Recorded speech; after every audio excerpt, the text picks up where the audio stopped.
하나님 아버지, 지난 한 주간도 우리와 함께 하셔서 여기까지 이르게 하시고 오늘도 하나님의 말씀을 기준으로 삼아 전하고 듣고 나누게 하심에 감사합니다. 전하는 자도 듣는 자도 하나님 앞에 거룩한 분별력을 가지게 하여 주셔서 자기 생각과 하나님의 뜻을 잘 분별할 수 있는 지혜와 영감이 있는 교회가 되어져 가도록 우리 모두를 도와주시옵소서. 믿음으로 헌금하여 하나님의 뜻을 이루려고 하는 사람들에게 저들의 삶 가운데 하나님이 늘 도우시고 함께 하시며 인도하시는 증거들이 나타나게 하여 주시옵시고 위로와 평안으로 채워 주시옵소서. 예수님의 이름으로 기도하였습니다. 아멘. 하나님의 말씀은 마태복음 3장 13절에서 17절까지 말씀을 함께 합독하겠습니다. 마태복음 3장 13절에서 17절까지 말씀을 함께 합독하겠습니다. 함께 읽습니다. 시작. 이때에 예수께서 갈릴리로부터 요단강에 이르러 요한에게 침례를 받으려 하시니 요한이 말려 이르되 내가 당신에게 침례를 받아야 할 터인데 당신이 내게로 오시나이까. 예수께서 대답하여 이르시되 이제 허락하라. 우리가 이와 같이 하여 모든 의를 이루는 것이 합당하니라 하시니 이에 요한이 허락하는지라. 예수께서 침례를 받으시고 곧 물에서 올라오실새 하늘이 열리고 하나님의 성령이 비둘기같이 내려 자기 위에 임하심을 보시더니 하늘로부터 소리가 있어 말씀하시되 이는 내 사랑하는 아들이요 내 기뻐하는 자라 하시니라. 완벽한 분별력을 가지신 거룩하신 하나님은 우리의 공의로운 심판자가 되십니다. 우리는 언젠가 하나님 앞에 서게 되는 날이 있을 겁니다.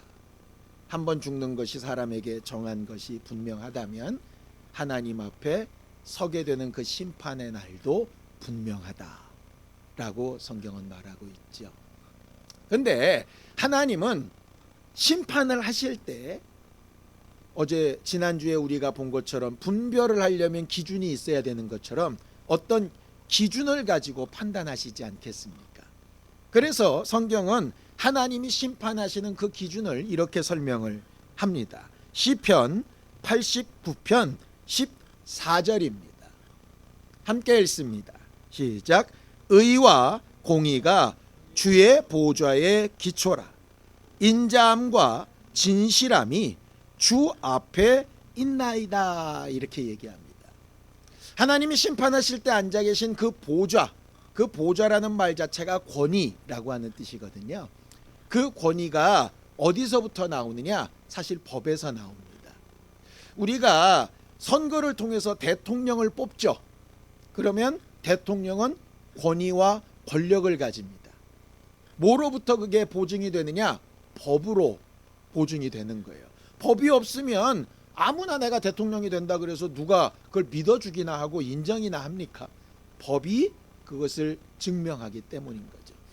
이 보좌 안에도 그 기초가 되는 것이 있는데 그게 하나님의 의와 공의 이렇게 되어 있습니다. 공의라고 하는 말을 우리가 아주 이해하기 쉽게 번역을 하면 공평이라고 하는 겁니다. 그러니까 기준이 내로남불이 아니라 누구에게나 똑같다는 거죠. 남자나 여자, 나이 많은 사람, 적은 사람, 부자나 가난한 자 상관없이 그 기준이 똑같다는 겁니다.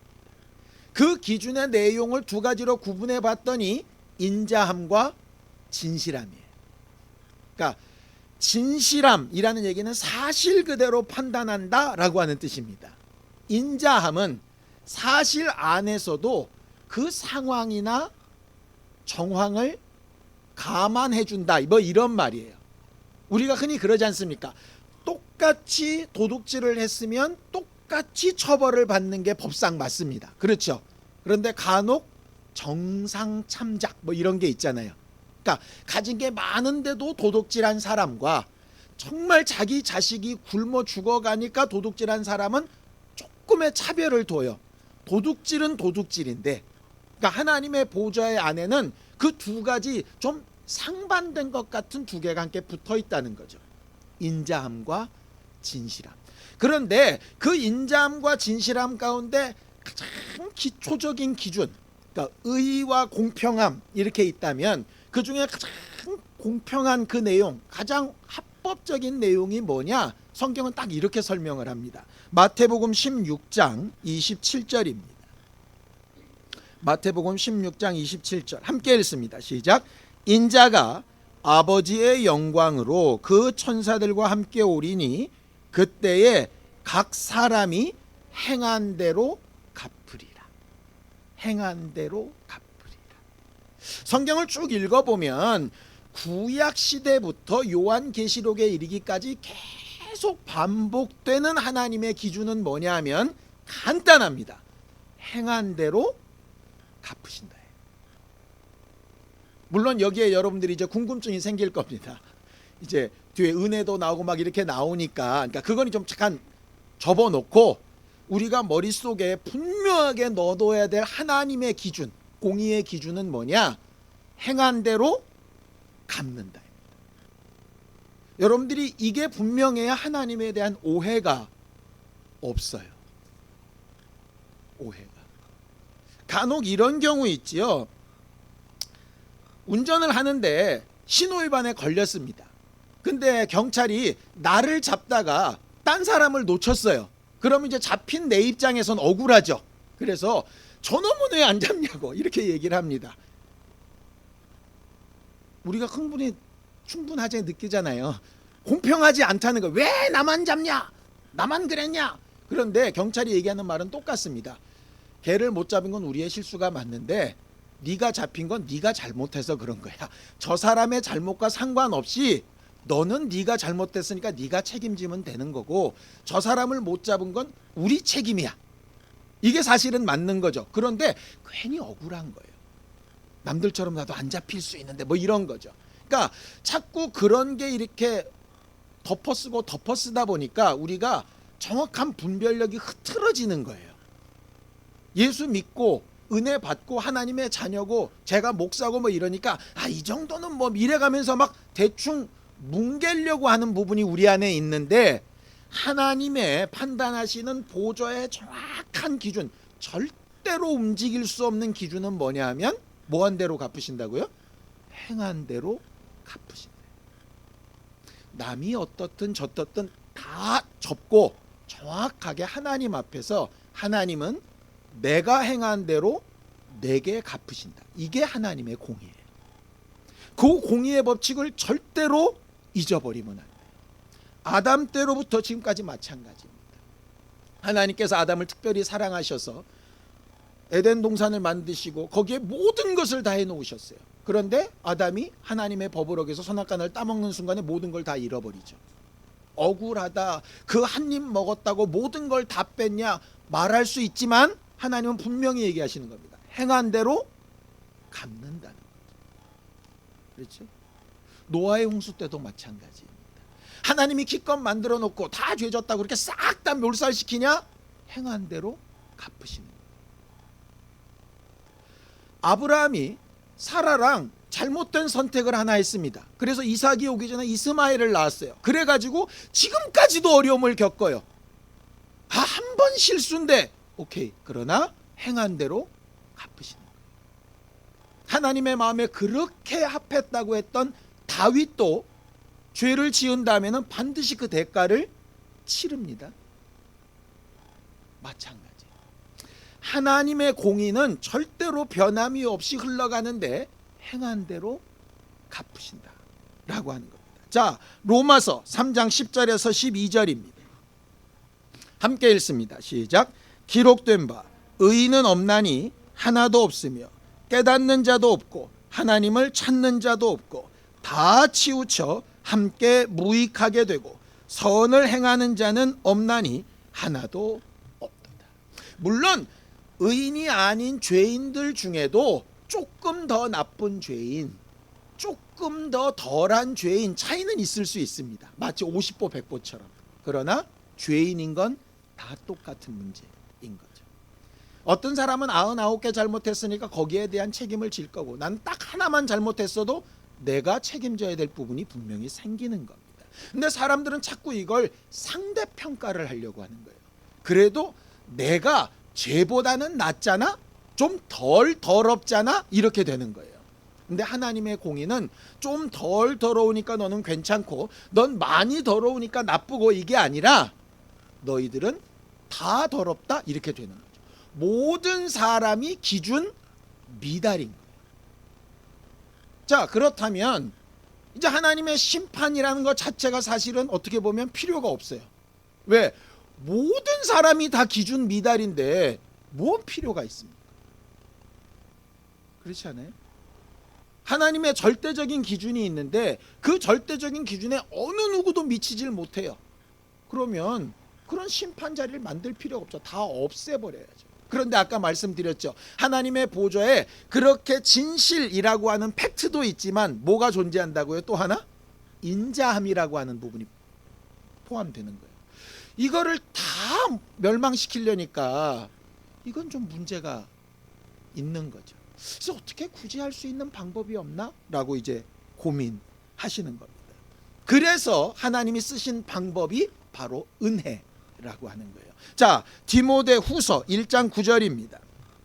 함께 읽습니다. 디모데후서 1장 9절 시작. 하나님이 우리를 구원하사 거룩하신 소명으로 부르심은 우리의 행위대로 하심이 아니요 오직 자기의 뜻과 영원 전부터 그리스도 예수 안에서 우리에게 주신 은혜대로 하신 것이라.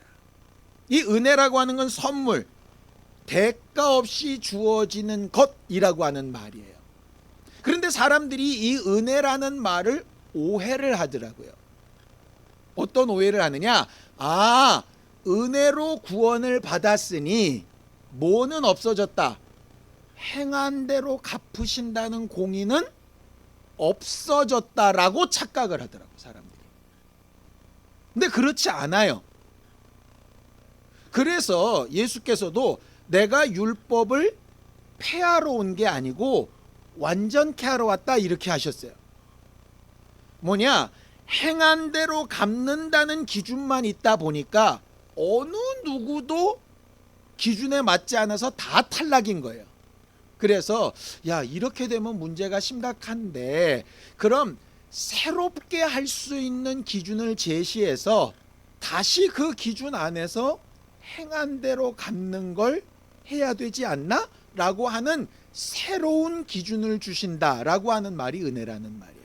하나님의 성품은 변하지 않습니다. 사무엘상 15장 29절입니다. 함께 읽습니다. 시작. 이스라엘의 지존자는 거짓이나 변개함이 없으시니 그는 사람이 아니심으로 결코 변개하지 아니하심이니이다. 그렇게 되어 있어요. 하나님은 절대로 처음 세운 기준을 그냥 없애시는 분이 아니에요. 그러니까 행한 대로 갚으신다는 여전히 있고 그 기준만으로는 아무도 기준에 들어가지 못하니까 새로운 기회, 새로운 기준을 주셔서 다시 행한 대로 갚으신다로 간다는 거예요. 예를 하나 들게요. 작년에 우리는 코로나 사태로 아주 특별한 상황을 뉴스로 본 적이 있습니다. 작년에 수능 일자가 계속 변경이 됐죠. 코로나 때문에 연기됐다가 또 연기됐다가 이랬습니다. 원래 날짜에 그냥 보면 이제 문제가 생길 것 같으니까 다 옮긴 거예요. 근데 그때는 별 의견이 없었습니다. 왜 옮기냐 뭐 이렇게 크게 안 했어요. 왜냐? 수험생들 중에 서울 지역은 코로나가 심하니까 12월에 하고 다른 지역은 코로나가 안 위험하니까 그냥 11월에 하고 이랬으면 아마 데모가 나고 난리가 났을 거예요. 무슨 얘기인지 이해가 되세요? 연기가 돼도 똑같이 연기가 되니까 다 공정하게 느꼈다고. 물론 불만이 있을 수는 있는데 다 똑같으니까 뭐 괜찮다고 느끼는 거예요. 근데 그 비슷한 시기에 문제가 됐던 게 뭐냐면 국가의사고시입니다. 여러분들 작년에 그 뉴스에서 되게 많이 보셨을 텐데 혹시 기억나시나요? 그 의사들이 코로나 상황에서 파업했었잖아요. 저는 물론 전문적인 지식이나 그런 게 없기 때문에 그 파업이 옳으냐 그르냐 그건 잘 모르겠어요. 뭐 하도 이 말 저 말 하니까 나름 이유가 있었겠지요. 또 그런 것들은 당연히 법에서 정한 권리이기도 하니까 뭐 의사라고 해도 그런 권리가 있다라고 생각을 하기는 합니다. 근데 이제 그 다음 문제예요. 그렇게 파업을 막 하다 보니까 9월 달에 있었던 의사고시를 볼 수가 없게 된 거예요. 여러분들이 기억을 하실려나 모르겠지만, 그러니까 정부가 수능이랑 똑같이 이걸 연기를 합니다. 국가시험을 전체적으로 연기를 해요. 그래서 이 파업을 빨리 끝내고 정상적으로 시험을 봐라 라고 연기된 날짜를 딱 이야기합니다. 근데 그 연기된 날짜에 3,100명 중에서 한 400명만 시험을 봤어요. 나머지는 끝까지 시험을 안 봤어요. 그러니까 400명 시험 본 사람 중에 기준이 통과된 사람은 의사가 되고 나머지 2,700명은 시험을 안 봤으니까 당연히 의사가 못 됐죠. 그 다음에 의사들이 또 막 데모를 했습니다. 시험 다시 보게 해주라. 그때 이제 정부는 야, 이건 공정하지가 않다. 아니, 그럼 시험 본 사람은 뭐냐? 니들을 또 보게 해주면 이건 말이 안 되지 않냐? 행동에 책임을 져라. 이렇게 막 싸웠어요. 저도 거기까지만 기억을 하고 그 다음에 어떻게 됐는지를 잘 몰라가지고 이번에 설교 준비하면서 찾아봤더니 결국은 1월 달에 다시 시험을 보긴 봤더라고. 왜 그랬냐? 저는 그게 뭐 나쁘다고 생각하지 않습니다. 2,700명이나 의사가 부족하면 그 사람들 선택 때문에 일반 국민들이 피해를 너무 많이 보는 거예요. 그러니까 오케이, 그럼 1월 달에 다시 시험을 보게 해주겠다. 그때도 시험 안 보면 가망 없음. 대신 1월 달에 시험을 다시 봐서 기준에 미달한 사람은 올 9월 달에 다시 보는 시험에 응시하지 못하고 1년 더 뒤로 미룬다. 이런 조건을 제시를 한 거예요. 오케이 했어요. 그래가지고 3,100명 안 본 사람 중에서 안 본 사람들이 1월 달에 시험을 봤는데 그 중에서 시험을 못 봐가지고 떨어진 사람들이 있네. 자, 그럼 그 사람들은 약속대로 어떻게 해야 돼요? 올 9월 달에 시험을 못 봐야 되잖아요. 근데 이 사람들이 소송을 했어요. 왜 못 보게 하냐, 우리를. 여러분들은 뭐가 느껴지세요? 안 되는 걸 소위 은혜를 베풀어서 1월 달에 다시 보게 했어요. 그런데도 안 됐어. 행한 대로 공부를 안 했으니까 시험에 떨어졌겠죠. 그러니까 약속한 기준대로 올 9월에 니들은 못 봐. 이렇게 돼야 되는데 왜 못 보냐? 이렇게 나오는 거예요. 왜? 한 번 은혜 베풀었는데 또 왜 은혜 안 베풀어 주냐? 이렇게 얘기 나오는 거예요. 소송이 진행되는 과정 가운데 결정이 안 나가지고 아마 9월 달에 그 사람들이 못 본 모양이에요. 제가 이걸 보면서 성경 내용하고 너무 비슷한 거예요. 이런 거죠. 우리가 그 마치 시험 안 본 사람들 같은 거예요. 그래서 기준으로 따지면 기준 미달이야. 다 지옥 가야 돼. 그런데 새로운 기준을 더 나은 일을 위해서 자격은 없지만 새로운 기준을 발표해서 1월 달에 재시험을 보게 했어요. 그 기회까지는 줬어. 똑같이. 그런데 그 기회를 줬음에도 불구하고 통과 못한 사람과 그 기회를 어쨌든 살려서 통과한 사람은 달라야 정상인 거잖아요. 그죠? 그리고 그런 기회를 얻었으면 거기에 해당되는 조건을 자기가 오케이 했다면 거기에 대한 책임도 져야 되는 거잖아요. 근데 이게 무한 은혜라고 뻗팅기면 된다고 착각을 하더라 하는 거죠. 그래서 다른 건 몰라도 이렇게 소송을 한 이 사람들은 정말 의사가 되면 안 될 것 같다. 이런 생각을 제 개인적으로 했어요. 개인적으로. 신앙생활도 똑같다는 생각. 하나님의 행한 대로 갚으신다는 기준으로 우리를 보면 우리는 가망이 없고 끝난 존재입니다. 다시 기회를 안 주셔도 공정하신 하나님께 우리가 뭐라고 말할 수 없어요. 물론 우리가 막 뭐라고 하겠지만 그거 사실은 정부에서 안 들어주면 그만이에요. 그런데 정부에서 더 많은 국민들을 생각해서 좀 어떤 경우에는 우리가 나는 굉장히 죄를 안 지어보려고 몸부림치며 살던 사람인데 예수의 은혜로 구원을 받고, 저건 허구한 날 나쁜 짓을 골라가면서 했던 놈인데 예수 믿고 구원을 받았다 그러면 좀 속상할 수는 있는데, 그럼에도 불구하고 기회를 줘서 은혜 받게 하셨다 이 말이에요. 그렇다면 그 다음에 뭐가 남는 겁니까? 또다시 행한 대로 갚으시는 일이 남는 거죠. 이 은혜를 무효화시킨다는 얘기가 아니고요, 그 기회를 주신 걸로 충분히 받고 그 다음에는 나는 어떻게 해야 하나 라고 하는 게 분명해진다는 거예요. 그게 하나님의 기준을 이루어가며 사는 삶, 의를 이루어가며 사는 삶이라는 거예요. 물론 우리가 100% 하나님의 의의 기준에 맞춰 살 수 없습니다. 그렇다면 예수가 오실 필요가 없지요. 그러니까 그것만큼은 예수께 맡기고 그 나머지는 내가 할 일을 해야 되는 거잖아요. 그게 은혜라니까요. 그런데 복음주의, 은혜주의의 문제점이 뭐냐 하면, 은혜면 다 끝났다라고 착각을 자꾸 하는 거예요. 하나님은 본래의 기준과 공의가 바뀐 적이 없다고 자꾸 그러시는데 자기 임의대로 바꾸는 거예요. 그러니까 이런 거죠. 1월 달에 은혜 베풀어 주시니 9월 달에도 은혜 베풀고, 그럼 작년 올 1월 달에 했으니까 내년 1월에도 또 추가 시험 마련해 주세요. 이게 말이 됩니까? 특별한 경우에 한 번 한 걸 마치 자기의 권리인 것처럼 계속 주장을 하면 어떻게 되겠어요? 문제가 심각해지는 거예요. 쉽게 얘기를 해볼까요? 다윗이 밧세바 사건을 통해서, 밧세바를 통해서 낳은 아이가 하나 죽었습니다.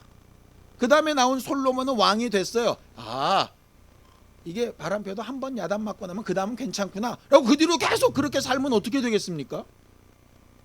그건 하나님이 본래 은혜를 베푸신 기준과 무관한 거잖아요. 우리가 지난주에 봤던 분별력이란 게 뭡니까? 법 조항만 지키면 끝나는 문제가 아니라 그 법을 왜 그렇게 만들었는지 목적을 따라가야 된다고 말씀을 드린 것처럼, 우리가 주께 은혜를 받았다라고 하는 것은 도무지 기준에 미달된 존재들한테 새로운 기회를 한 번 더 주셨다라고 하는 문제거든요. 은혜 받았다라고 하는 건 어떻게 살아도 좋다는 뜻이 아닙니다. 새로 얻은 기회를 어떻게 사용할 것인가 라고 하는 거죠. 그 기회가 바로 예수 그리스도이십니다. 오늘 성경 본문에 보면 예수께서 침례 받으시는 사건이 나옵니다. 예수의 침례는 십자가의 죽음이라고 하는 뜻이에요. 자, 성경을 좀 보죠. 누가복음 12장 50절입니다. 함께 읽습니다. 시작. 나는 받을 침례가 있으니 그것이 이루기까지 나의 답답함이 어떠하겠느냐. 우리는 침례가 뭔지도 모를 때 받은 경우도 있고, 또 침례 받는 게 막 가슴 두근두근하고 아주 좋은 기분으로 받은 경우도 있을 겁니다. 근데 원래 침례는 예수님처럼 심히 고민하여 정말 내가 어떻게 살 것인가를 정말 죽음을 앞두고 그렇게 고백하는 게, 그게 침례입니다. 똑같은 내용을 로마서에서는 이렇게 얘기합니다. 로마서 6장 3절입니다. 함께 읽죠. 시작. 무릇 그리스도 예수와 합하여 침례를 받은 우리는 그의 죽으심과 합하여 침례를 받은 줄을 알지 못하는가. 이게 뭡니까? 지금까지 예수께서 요셉과 마리아의 아들로 살아왔던 삶에서 그 삶을 완전히 물속에 장사 지내고 이전과는 전혀 다른 하나님의 아들로서의 공생애를 새롭게 시작하는 게 침례였잖아요. 그죠? 지금까지 인간적인 기준의 삶에서 하나님의 아들의 삶으로 바뀐 거잖아요. 본래 하나님의 아들이었던 이가 인간의 삶을 살다가 본래 모습으로 돌아가는 거잖아요. 그게 침례잖아요. 그 우리가 받은 침례도 마찬가지라는 거죠. 그래서 침례는 물로 죄를 씻는다는 뜻이 아니라 선한 양심이 하나님을 찾아가는 거다, 이렇게 돼 있어요. 그러니까 하나님 앞에 삶이 바뀌는 게 침례라고요. 그걸 하나님의 의라고 얘기하는 거예요. 본래 행동해야 될 모습으로 돌아가는 것이라고 하는 거죠. 그 일을 하나님의 의를 온전히 이루는 것이다 라고 말씀하는 거예요. 자, 마태복음 3장 15절입니다. 함께 읽습니다. 시작. 예수께서 대답하여 이르시되 이제 허락하라. 우리가 이와 같이 하여 모든 의를 이루는 것이 합당하니라 하시니 이에 요한이 허락하는지라. 여기 모든 의를 이루는 것, 이게 무슨 뜻이냐면 이런 겁니다. 지금까지 있었던 하나님의 모든 기준을 충족하는 것이라고 하는 말이에요. 야, 예를 들어 드릴게요. 아담이 하와와 함께 범죄를 했습니다. 그럼 행한 대로 갚으신다 그러면 어떻게 해야 되죠? 먹으면 죽는다 하셨으니까 죽어야 돼요. 근데 하나님께서 안 죽이세요. 어떻게 하시죠? 거기서 죄인으로서 생명나무 실과를 따먹지 못하게 에단 동산에서 쫓아내십니다. 사람들은 하나님이 그거 한번 잘못했다고 쫓아내시냐 이렇게 억울할 수 있는데, 죽어야 될 사람이, 사형 선고가 돼야 될 사람이 무기징역으로 감형된 거예요. 은혜죠. 근데 그냥 나가는 게 아니라 가죽옷을 지어 입히세요. 그리고 임의로 막 다시 돌아올까 봐 화형검으로 막아주세요. 새로운 기회를 주신 거죠. 노아의 홍수 때도 모든 인류가 멸망할 때 노아의 가족 8식구를 통해서 새로운 시작을 하십니다. 데라의 집안에서 아브라함 하나를 골라내셔서 그의 가정에 새로운 일을 시작하십니다. 다윗이 아주 추잡한 죄 때문에 멸망당했는데 그 자손을 통해서 성전을 짓고 다시 새로운 시작을 하게 하십니다. 이렇게 하나님께서 다시 기회를 주시는 은혜를 계속 베풀어 오셨어요, 지금까지. 그런데 이 모든 의를 이룬다는 건 뭐냐면, 지금까지 죄 지어도 다시 한번 기회를 주시고 다시 한번 기회를 주셨던 모든 그 기준을 이제 완벽하게 이루는 거다. 이 말은 다른 말로 더 이상 다른 기회는 없다, 이런 거죠. 아담의 때를 보고 노아의 때를 보고 아브라함의 때를 보고 다윗의 때를 봤더니 나도 또 용서받겠지. 예수 이후에도 또 다른 뭔가 방법이 있겠지. 그때도 또 인자를 베푸시겠지 라고 사람들이 착각할 수 있잖아요. 그런데 성경은 이렇게 얘기하는 거죠. 자, 사도행전 4장 12절입니다. 함께 읽습니다. 시작. 다른 이로서는 구원을 받을 수 없나니 천하 사람 중에 구원을 받을 만한 다른 이름을 우리에게 주신 일이 없음이니라 하였다. 이 말이 뭐냐?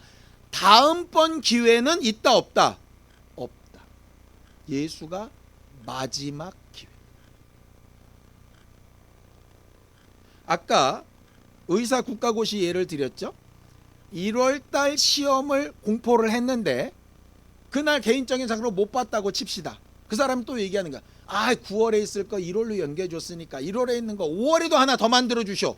안 된다는 거야. 한 번 되지 2번 안 됩니까? 안 된다는 거예요. 이해가 되시죠? 사람들이 예수 이외에도 뭐가 있을 거라고 착각을 하는 거예요. 그러다 보니까 무슨 교주도 따라가고 무슨 다른 이름도 따라가고 뭐 어디 기도원도 찾아가고 뭐 이러는 거예요. 예수가 모든 의를 이루는 것의 마침입니다. 마지막 기회입니다. 그래서 성경은 또 이렇게 얘기하죠. 히브리서 6장 4절에서 6절입니다. 함께 읽습니다. 시작. 한번 빛을 받고 하늘의 은사를 맛보고 성령에 참여한 바 되고 하나님의 선한 말씀과 내세의 능력을 맛보고도 타락한 자들은 다시 새롭게 하여 회개하게 할 수 없나니 이는 그들이 하나님의 아들을 다시 십자가에 못 박아 드러내놓고 욕되게 함이다. 우리는 본래 하나님의 공의인 행한 대로 갚으신다는 기준에 절대로 맞추지 못하는 사람입니다. 인정합시다. 그렇기 때문에 모든 사람이 기준 미달이라 하나님께서 새로운 기회를 은혜로 주셨습니다. 100% 행동을 바꾸지 못하더라도 예수께서 침례로 죽고 부활하신 것을 의지해서 그의 의를 입는다면 그럼 그걸 믿는 그 믿음으로 상쇄시키겠다. 그리고 그 예수의 은혜 안에서 새롭게 행한 대로 갚으시는 하나님을 보며 따라가며 살게 하셨다. 이게 성경이 말하는 거예요. 그런데 자꾸 이 은혜가 무한 반복된다고 착각을 하는 거죠. 그걸 예수께서 비유로 설명하신 게 뭐냐면, 개가 토했던 걸 다시 먹고 돼지를 씻겨놨더니 다시 진흙통에서 굴러다니는 것과 똑같다, 이렇게 말씀하십니다.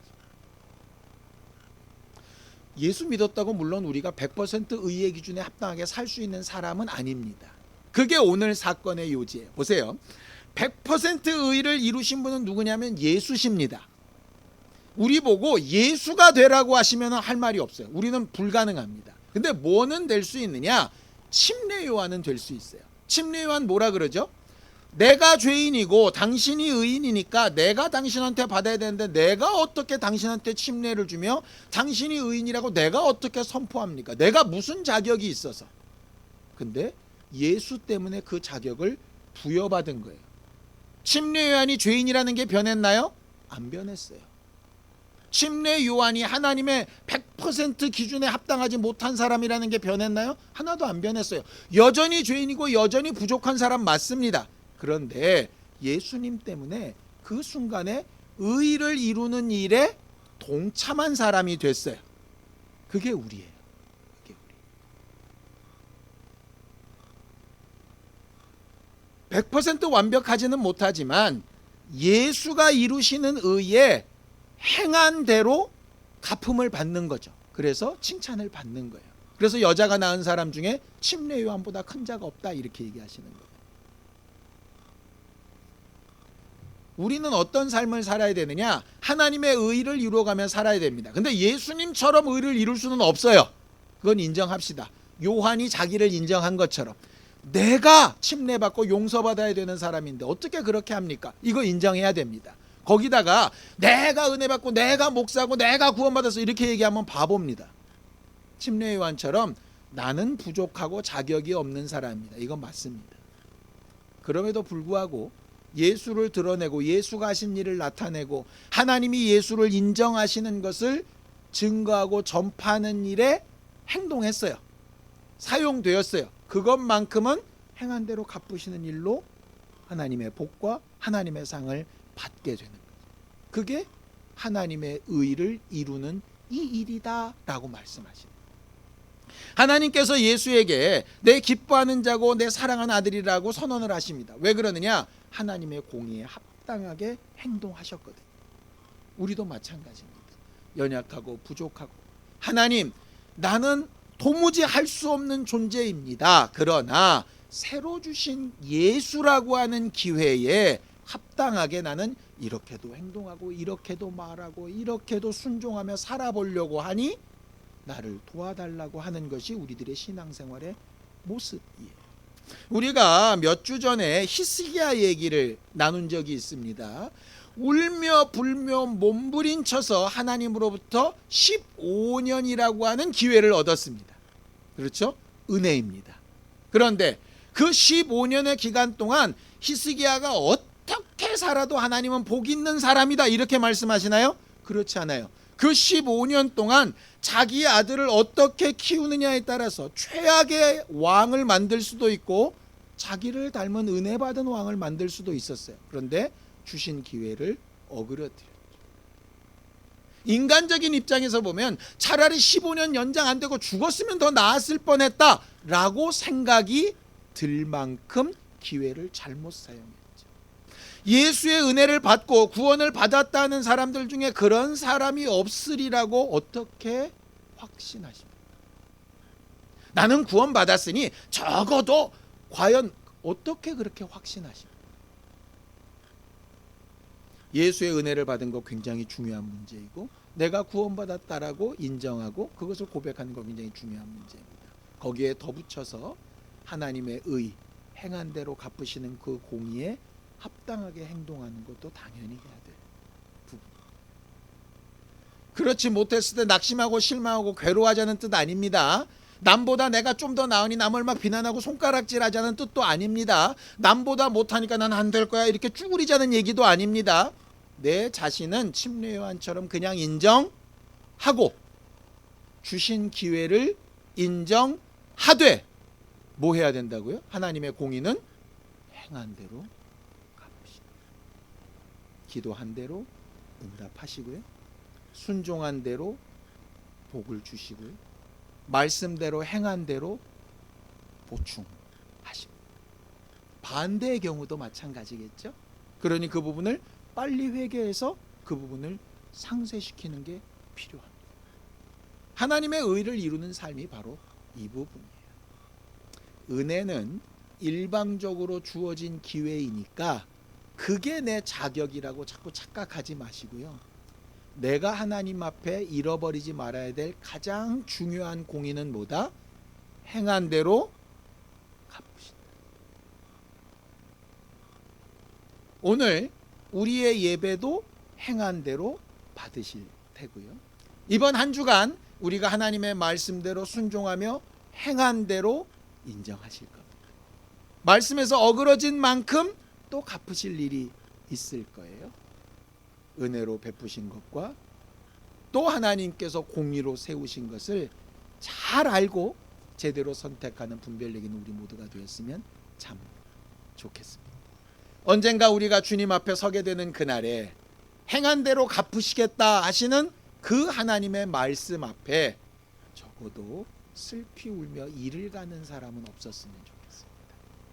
그러려면 지금부터 내가 침례받은 모습에 합당한, 또 침례받은 사람이 해야 되는 그 모습에 합당한 그런 삶과 행동을 가지고 있나? 히스기야처럼 주어진 기회를 어떻게 쓰고 있지? 목사인 저도, 함께 예배하는 여러분들도 똑같이 다시 한번 생각해보는 한 주간이 되었으면 참 좋겠습니다. 함께 기도하시겠습니다. 하나님 아버지, 하나님께서 우리를 도우시고 인도하셔서 우리가 하나님의 약속과 말씀하심 앞에 어떻게 행하며 살아야 하는 것인가 다시 한번 생각해 보게 하기를 원합니다. 요단강가의 침례 요한처럼 예수의 의를 바라보고 내 모습을 돌아보니 나는 아무런 능력도 자격도 할 수 있는 힘도 없는 존재인 것을 고백할 수밖에 없습니다. 그럼에도 불구하고 예수 그리스도의 은혜와 그 의 때문에 다시 한번 기회를 얻고 하나님의 말씀대로 살아갈 수 있는 기회를 얻었사오니 그 기회를 놓치지 않는 지혜로운 사람이 되게 하시고 분별력을 가지고 주의 심판을 잘 기대하고 기다릴 줄 알고 준비할 줄 아는 그런 사람들이 되어지도록 도우시고 인도하여 주시옵소서. 하나님 아버지, 예수님만 바라보는 아름다운 삶을 살기를 원하는데 요단강가에서 예수님을 바라봤던 침례 요한처럼 우리는 부족하고 연약하고 의롭지 못하나 의로우신 예수를 통하여 주신 그 은혜와 그 생명과 그 약속을 힘입어서 다시 한번 얻은 기회에 내가 해야 될 일들을 찾고 순종할 줄 아는 거룩한 교회들이 되어져 가도록 우리 모두를 도와주시옵소서. 부족하고 연약하지만 하나님을 찾고 구할 때에 행한 대로 갚으신 하나님께서 응답으로 갚아 주시옵시고 우리에게 있어야 될 걸 아시는 주께서 가르치시고 인도하실 때에 순종할 수 있는 믿음이 생겨나도록 도우시고 새 힘으로 역사하여 주시옵소서. 예수님의 이름으로 기도하였습니다.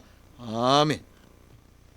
이제는 우리 주 예수 그리스도의 은혜와 하나님 아버지의 극진하신 사랑과 성령님의 감동하시고 함께 하시는 분명한 증거가 연약하고 부족하지만 하나님이 주신 기회를 살려 의를 이루어가며 살기를 결심하는 우리 모두 위에 이제로부터 영원까지 함께 있을지어다. 아멘.